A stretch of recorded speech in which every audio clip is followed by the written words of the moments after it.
බලන්න වැඩි කියන්නේ මේකට තුන පහ දාලා නැහැ හොඳයි. තෙල් දාලා. තෙල් විතරයි. තෙල් දාලා. ලුණු කොළ තෙල් දාලා. රයිස් එක මේක තෙල් දාගෙන මේකට තුන පහෙන් පොඩක්වත් දාන්නේ නැහැ. කහයි කෑලි මිරිසි චුට්ටයි කරපිංචා තුන පහ කොයි මොනවද දාන්නේ නැහැ හොඳේ. සොයා මිට් හදන්න ලෑස්ති. මේවන් දාන්නවා නේ.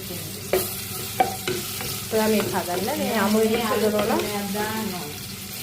මේ අලුත් මේවා කෙනෙක් දාන්නවා.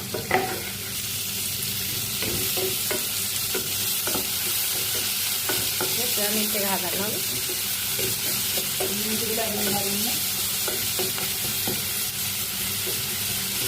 හදිස්සියේ නෝනද අම්මෝ බලන්න කාට යනවා.